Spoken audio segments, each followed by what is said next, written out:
Hello, this is Cameron Thomas, and I will be doing a little presentation over the Smartboard activity Whack-A-Mole, which is a activity for it's a social stories activity for students with disabilities. Looks like this one might be particularly for students with autism, lower functioning developmental disabilities. So we will get started. You have this Whack-A-Mole here on the front page, and students will go up and hit them all. We'll start at number 2 here, which is brushing teeth. Students will take the picture icons and put them in order of how this would be done in the morning. So you have, first you're going to wet the toothbrush, then you're going to put toothpaste on the brush, and then brush the teeth. We want to spit in the sink, and then rinse the toothbrush. And once students are done, they whack the mole down here in the corner, and it takes us back to the front page.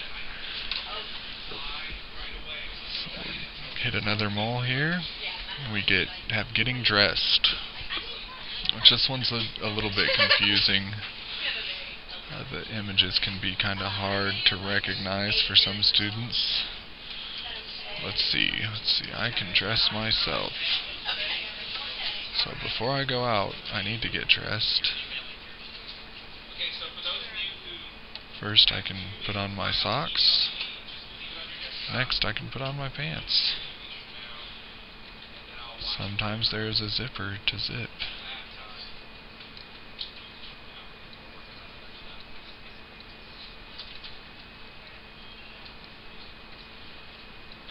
And also, there might need to be buttons that need to be buttoned or snapped.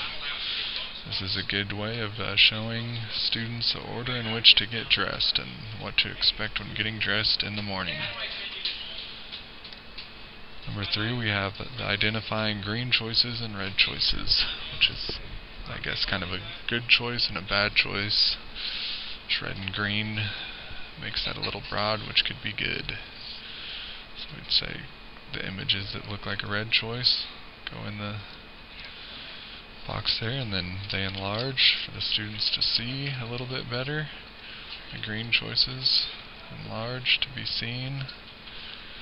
You have fighting, which would be a red choice. Little bullying would be red, and sharing the ball would be green. We whack them all to go back to the main page. Fun playing. This looks fun. The children are smiling. The image enlarges in there once it's dropped into the selected box. That would be not fun. Getting beaten up on the playground. Let's hit the last mole here. You have good food or food that is not, or food that is good for me. This one's a little confusing, but I think kids could get the point and get through it. What I've noticed with this is maybe teachers could change the icons to actual real images of real foods, real objects. That might make it a little more relevant to students that aren't perceptive to the pictures, but all students are different, so you can vary that as needed. So I guess a good food would be these sweet foods, and the food that is good for you would be the greens, the fruits, water, sodas. Good food, some would say. You have milk, your protein, juice. Whack them all and you're back to the front page. I think this would be a good activity, just maybe changing up the images and the icons a little bit for each individual student needs, see what they're receptive to while doing these, and then vary them as needed. Thanks for listening.